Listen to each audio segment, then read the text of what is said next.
Hello parasocial besties, welcome to my channel. How was your week? Hopefully it was great. Go ahead and brag about any accomplishments down below, we love to hear it. Mostly I just think it's really fun to gas each other up, okay? Anyway, so I posted a poll on my YouTube channel and I said, what do you guys want to hear next? And you guys unanimously said, we want a deep dive on James Charles. Hi, sister. So anyway, today we're going to be watching the Disney Channel original movie, You Wish. Alex Lansing made a wish for his life to be perfect, but now the trouble is just beginning. You wished on a magic coin, he was your little brother, and we're all in an alternate reality. You wish. Here's the thing, I want to get my James Charles info correct before I go yapping, so I'm taking this week to go ahead and research, and then we'll see that video next week. I remember seeing this movie when it first came out. What I remember is that the older brother went to bed hoping that his sad little brother would just disappear and f*** off. And then I remember him waking up to a house that's like Hermione Granger's post-Forgetification in the last movie. J.K. Rowling, but if you know, you know, you know? And then what I thought happened was Lizzie McGuire's bestie Miranda, I remembered her being there. I thought she was the only one to believe him, but it would take her a minute and then finally she would get on board. I don't know how everything got better. I just remember Miranda from Lizzie McGuire being there. Spencer Breslin's face pulling on my heartstrings and having a crush on the main guy. That's what you got out of me. Let's get into it. The story starts with a group of youths running through the forest and they all have these bright Nerf gun looking things. The vibes are immaculate. It's peak 2000s nostalgia. Dogman to Rabbit's Foot. Report enemy location. Over. I don't know, over. Stevie, you're supposed to keep track of them.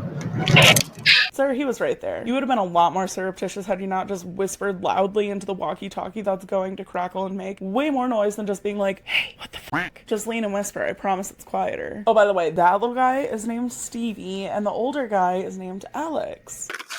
You know, you're using way too much mousse. Do you want some? Do you want some? See ya, slime boy. Ooh, love is in the air. There's weird teen flirting afoot. Guys. Hey! What's a lot of hair gel, guys? So there's a pet adoption at the park. And we talked about getting a pet. When the parents first came on the screen, I was like, ooh, you're kind of aggressively Caucasian, but like somehow it gets a lot worse, so just buckle up. But the aggressively Caucasian parents are like, hey, pet adoption event today, let's go. Dog. Rabbit. Dog. Rabbit. Dog. Rabbit. Cute little brother versus moody older teen brother, like really, who do you think is gonna win? Hey guys, I found an awesome dog. No! This is way cooler! And I was right, Stevie won. But instead of the sweet fluffy rabbit that he had originally demanded, he wound up with a turkey tom. That's the grossest thing I've ever seen. But he's wandering around the neighborhood with his little turkey friend, and obviously the neighborhood bullies are not here for it. But Stevie, being the sweet little perfect angel boy that he is, tries to stand up for his brother in the sweetest way possible. As a teen, I could see being like, shut the fuck up, you're gonna get me killed. Hey, Lansing found someone he can beat off the line. Yeah. What is that thing? Besides, ugly. It's a turkey, you big stupid! My brother's a better football player than you'll ever be. Gary! Oh, yeah? Then how come he spends most of his time on his butt? Stevie, why don't you go home, okay? That was like so brave.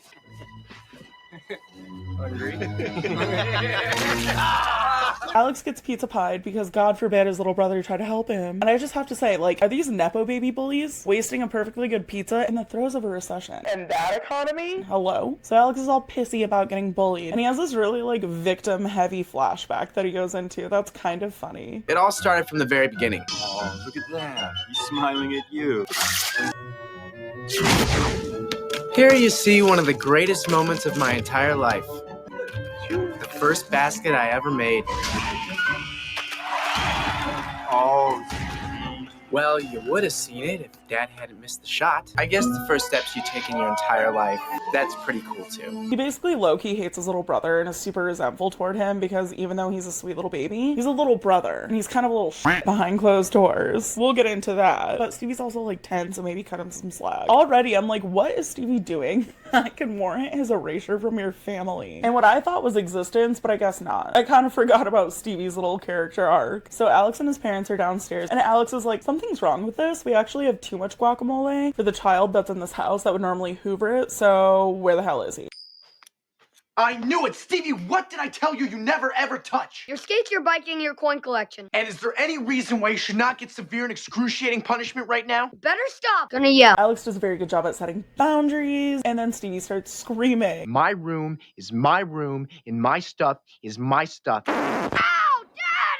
Alex is hurting me! Steve! Like I said, he's kind of a little At the end of the day, obviously, Alex still loves his little brother, and they'll snuggle up and watch their little movies together. It's very cute. Very wholesome movie, kind of, so far. So the next morning, Alex goes into his little brother's room, and he's just like kind of trying to be nice and smooth things over. And then he's like, why are you standing behind your laundry hamper? Why won't you come out? And so Stevie's like, all hell breaks loose. Alex is fuming. My skates! I didn't touch him! You're wearing them! Oh, no! No, he's hurting me! Ah! You got jelly on my skates! He loses his marbles about it and runs outside and tries to talk shit to his best friend, which is really funny because his friend's like, are you maybe overreacting just a skosh? All he has to do is make a sad face, and bammo, it's an instant crisis. How lucky you are to be an only child. What about that time when you ran out of class? Because you heard some kid fell in the fountain and you thought it was Steve, so you basically care about him a lot. I'm trying to trash my brother here. And that's something I kind of noticed about this movie too, is a lot of the characters that aren't bullies tend to have decent emotional intelligence. Even in this scene, he's like, shut up, I just want to piss and moan, you know what I mean? And there are other examples of this throughout the movie where the characters are just so much more rational than I ever would have been at that age. I don't know, maybe that was a me problem, but like, I feel like I would have been the drama. I would have been like, yeah, your brother fucking sucks. Let's talk more shit. I was a very toxic child, what can I say? You're Alex, right? Yeah. That is so sad. Bench warmer.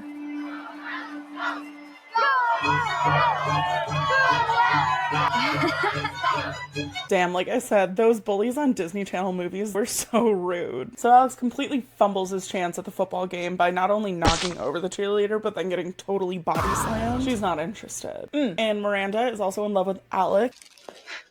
Hole in one! You know, sometimes you really like somebody and they don't even know you're alive. In the next scene, Alex is like, hey mom, can I go to the mall this weekend? And she's like, yeah, whatever, go for it. But you have to bring Stevie because like I have things to do and I don't want to deal with him. And he does, which ends up being a really good thing because it prevents this man from busting his head on the concrete.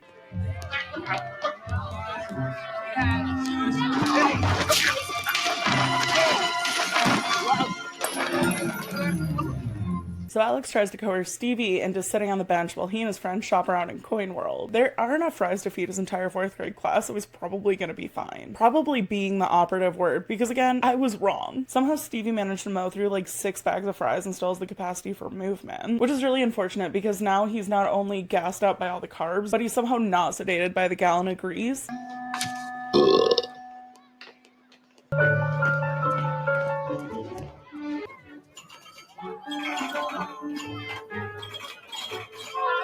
To be honest, Alex kind of had this coming. He gave Stevie all $5 worth of quarters that Stevie was meant to go play in the arcade with after his brother and his friend got done farting around in Coin World. Alex is kind of dumb for that. You're giving a 10-year-old $5 worth of coins and being like, now that you're all hopped up on simple sugars, I need you to sit. The man who just had a near-death experience brings Stevie this little coin and tells him how lucky it is. So kid, how about this? What is it?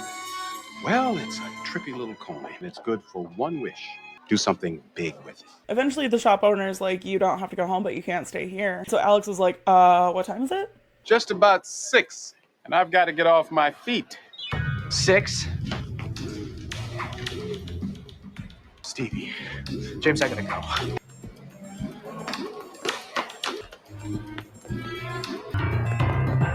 He's booking it around the mall. He's screaming and freaking out, as he should be. However, I do need to take a second to pause and just admire this mall. I'm so sorry for your loss, Alex. I'm gonna let you resume your search, but I need everyone to take a beat because look at the aesthetics here. There's a rocket ship as an elevator. That is so cool. I really want to find this mall in real life, but I genuinely fear that it's not gonna look this sick, and then I'm gonna get really disappointed. Obviously, Alex is fucked. You're grounded for a month. What? He's only grounded for about a month though, which to me is kind of not that long. Like, you did kind of lose your brother in a mall so hard that you just assumed he was dead and gone and you walk ashamed yourself home. By the way, Stevie did end up finding a security guard and was like, can you call my mom? That's how everyone ended up figuring out what was going on. You come right home after school. You're getting off light, my friend. This was a major setback in the responsibility department. Well, Stevie didn't have to rat me out. Look, I told him to wait on the bench, okay? Oh, so this is all Stevie's fault. Alex, friend, stop talking. That's a really bad argument. Tell that to the kidnapper who chloroforms him and drags his body away. He's 10 years old, Alex. He was alone and scared. I wasn't scared. And he's being punished too. Oh, no TV for a day? Yeah, big deal, Dad. Why don't you just ruin my entire life? And Stevie actually does get grounded too, which thank God, because running off is a big old no-no. You really can't be doing that.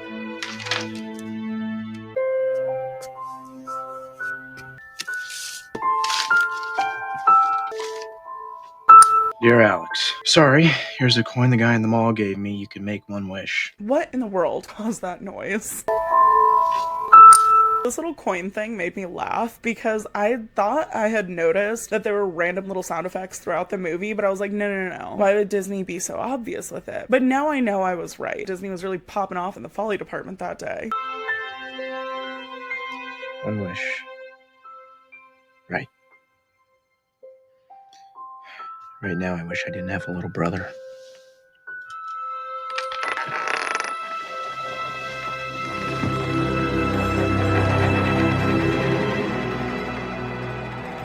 And this is what I was saying when I say that some of the Disney Channel characters had some high EQ back in the day. I love that he says right now. He knows that he's not going to be pissed off in the future, and that's such a good forward-thinking thought for a teenager. I feel like a lot of teenagers are like, fuck you now and forever. Not really thinking like rationally in the capacity of, okay, yeah, you suck right now in this moment, but I'm gonna love you again. Like tomorrow, it's fine. I just need a minute. I know plenty of adults that don't even think that way. It still fucks his life up anyway, though. He wakes up the next morning and everything is a little off. Great, now I have an alarm clock. Quick question, why is your dog's drool yellow? So far, your biggest fish to fry this morning is taking your dog to the vet because that is crazy. Alex, the Lansing Player of the Year. Welcome to the morning show. We've got a great show for you today. Lynn is here to teach us how to make the perfect waffle, which I'm very excited about because I have never been able to make a good waffle. Oh no. Alex has turned into a Chad. Sorry, also real quick, he turned his head and I noticed his little bob. Can we talk about the resurgence of male bob cuts real quick? Because it is so funny to me.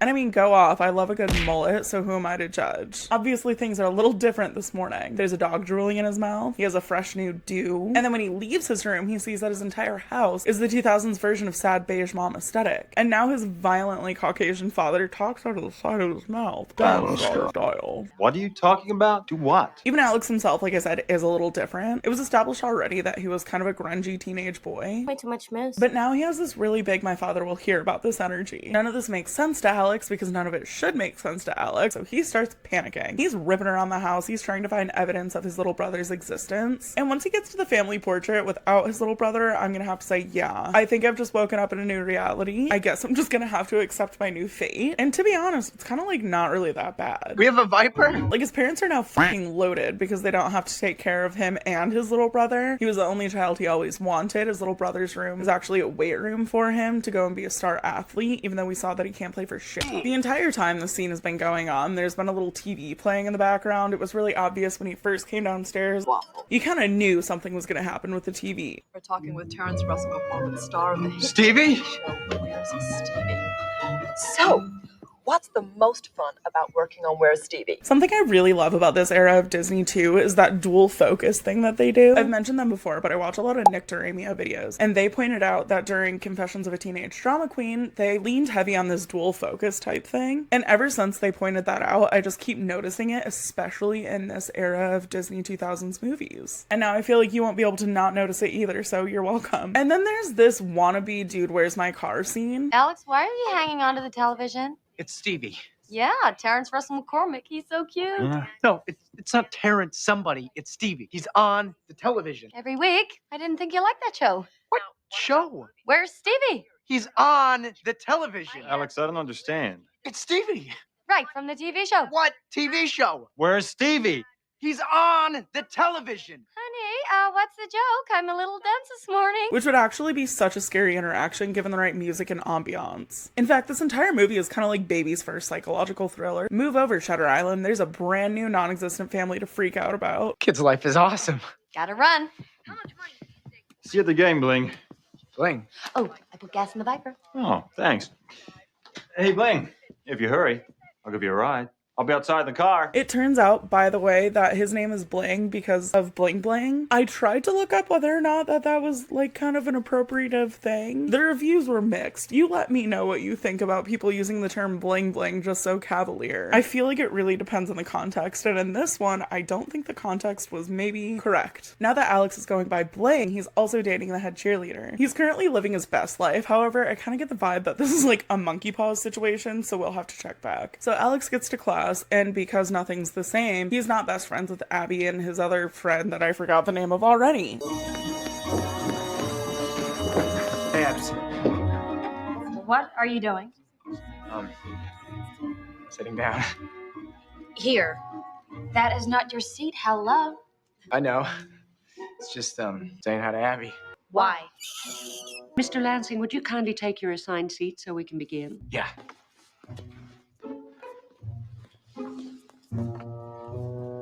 Not my seat either, I knew that.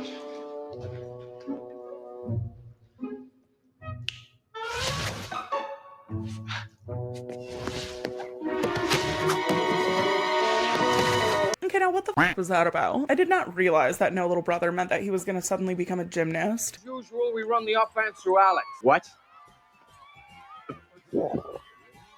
What a good idea. I'm so glad you think so.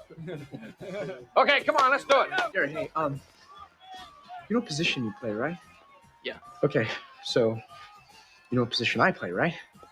Yeah. Gary, what position do I play? Quarterback. I also don't really know why Alex is so concerned about how he'll perform. Bestie, let go and let God. You just pulled some Olympian level floor routines in 6th period. I think you're gonna be okay. Okay, never mind. I guess I was wrong. Don't let that big guy psych you out. Do you remember that big kid in camp? Yeah. Football camp, 5 years ago. He had your number, but you learned how to handle him, remember?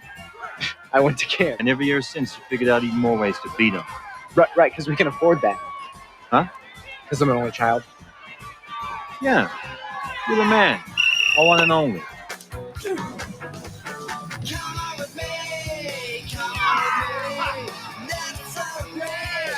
Never mind. He just needed to be reminded of football camp, and then his sleeper agent powers would turn right back on. Alex literally doesn't even try to hide the fact that he's from a different timeline. So, what was the matter with you at the start of the game anyway? You look totally clueless. I know it's because I'm actually from an alternate reality. Before the game today, I didn't know what position I played. He literally tries to tell his girlfriend, and she's like, you're being kind of embarrassing. Don't let it happen again. So as Alex is at this house party, his friend James comes in with his little bucket of chicken here to make a delivery, and he gets pizza faced. Alex doesn't necessarily like do the pizza-ing, but he also doesn't prevent it, and James is humiliated and hurt and shook and runs away. So the next day, Alex finds James in the library, and he's like, hey, sorry, man. And Alex is like, okay, bye. Alex runs after him, and he gets intercepted by his girlfriend in the most just suffocating back and forth. Alex, Sarah said you were talking to Abby Richardson. At the party? I said hi. What is going on, Alex? What? How do you think this makes me look? How? Give me an L, give me an O, give me an S-S-E-R-S. What's it spelled? Losers? Thank you. Are you like going weird or anything? Because it would be so not me having a weird boyfriend. You have to tell me right now. I don't understand why we're breathing in each other's mouths. Can we take a step back? Again? This just adds to the psychological thriller component. Disney, please give me the permission. I will re-edit this and it'll be so scary. Anyway, Alex makes his choice and he chooses to try and sit by Abby, who he continuously calls Abs, even though she's like, stop, I do not know you like that. Is this some kind of jock joke? No. No, Abs, just let me explain. First of all, if you call me Abs one more time, you will regret it. And second, go away. Abs, if you just give me a chance. Got milk?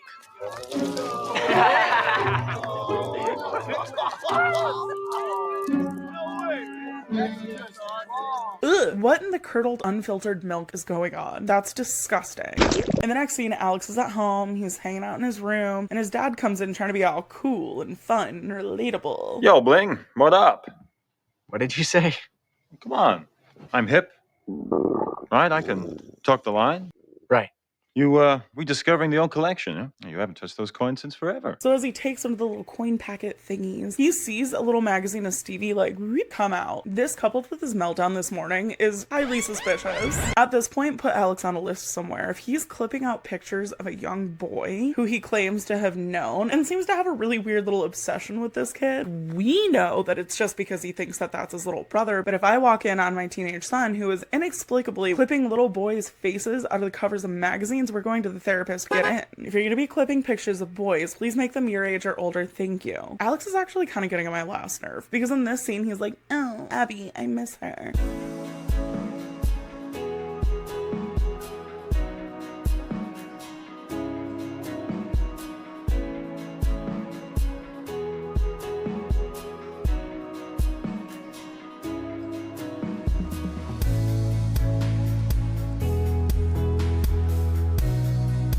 I wish I'd made my move. I kind of miss having her around. Meanwhile, like 30 minutes ago, he had said this. Do ya want to go skating on Saturday? I nailed that rail on the park bench in the square. I can't wait to show you. I have to clean out the turkey pen. Right.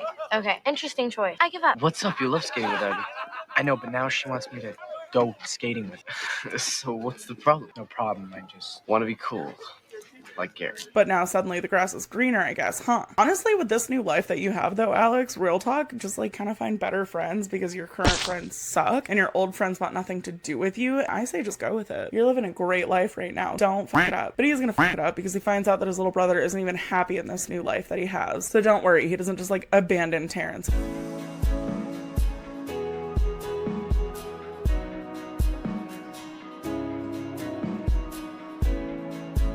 Okay, friend, no one is stopping you from sliming the besties. And now you have money to get cooler guns. Go make a friend, you'll be okay. So there's this whole scene where Alex goes and tries to get raffle tickets from Abby at the mall. It becomes important in a second, but it also kind of serves to show what a little sheeple Alex is. Thank you, sir. Hope you win. I could use a little luck. Larry, hey. Yeah. Do I know you? Yeah, it's me. I go to Coin World a lot. Well, I guess I don't anymore. Anyways, what happened? Oh, this. I bit the dust outside my shop and broke a couple things. Right, no Stevie. I'm sorry. Yeah. Anyway, my man, you have a nice day and watch out for French fries. You want to buy a raffle ticket? I'll take 3. Fill out the step. So, Abby, I'm sorry, I'm Abby. So, do you maybe want to go skating sometime? I know a great place in the park. Did you lose a bet or something? East Fremont is so old.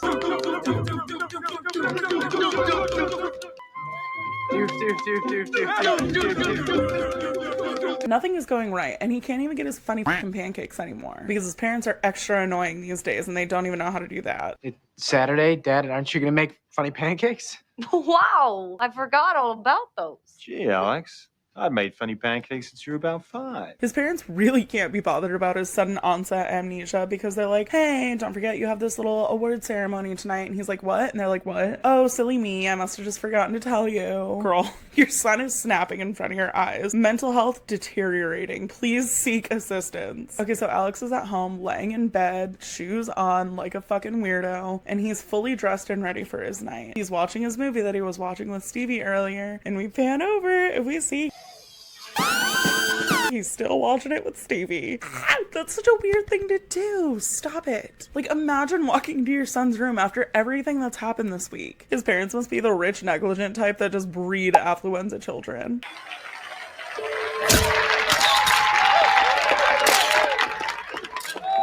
Thank you, Melody. Last and certainly not least, our final recipient has demons. Has demonstrated his commitment to excellence in athletics. I don't really deserve this because, well, I'm not really the Alex Lansing that you see up here. The real Alex Lansing lives in a whole different dimension or something. He's a major loser, can't play football. He's got a little brother named Stevie who he blamed for things that weren't really his fault at all and made him disappear.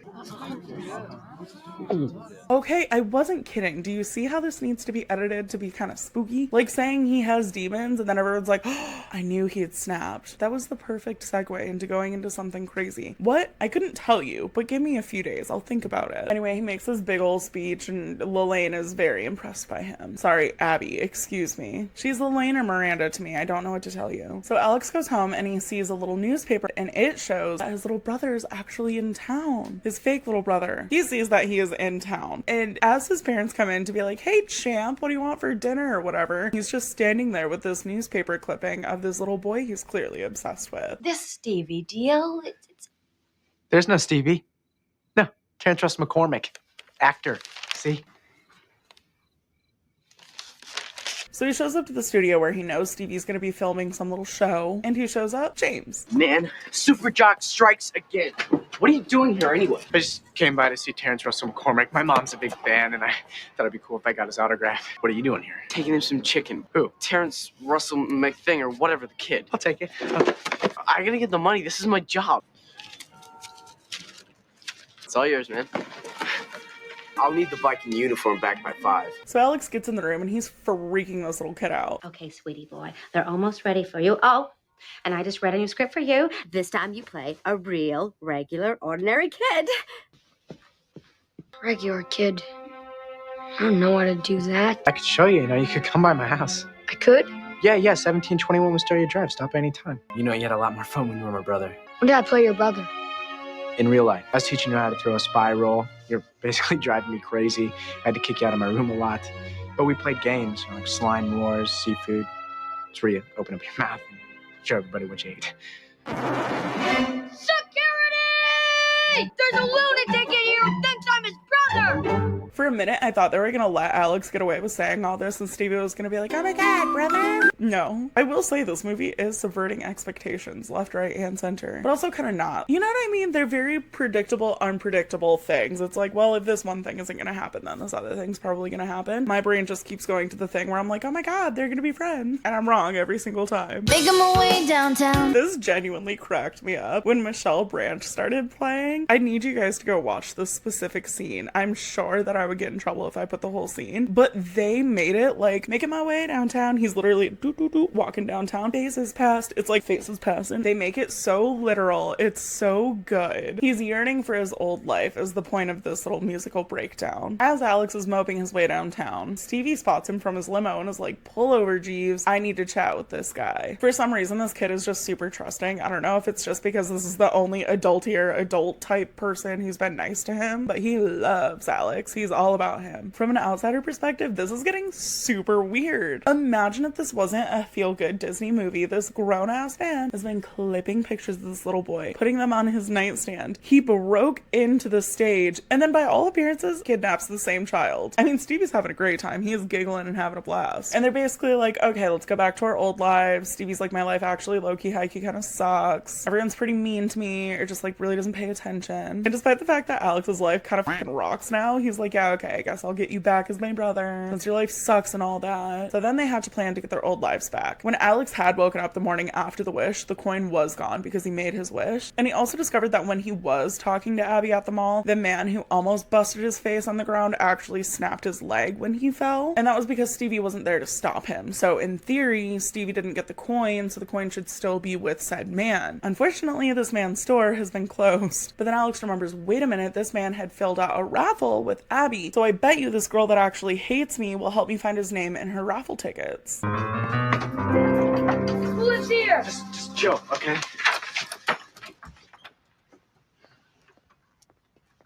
Now what? I mean, he was right. It ended up working. I'm just a little annoyed because that seems so stupid, but okay. I think Stevie's sweet little face just broke her. So during this scene, Alex manages to convince her that he is who he says he is, even though a lot of these questions I feel like he could have found on his own because, I mean, from all outside perspectives, this is a weird dude. Okay, tell me how I know this. When you were 5, you cried for a week because your sister told you Abby was short for abnormal.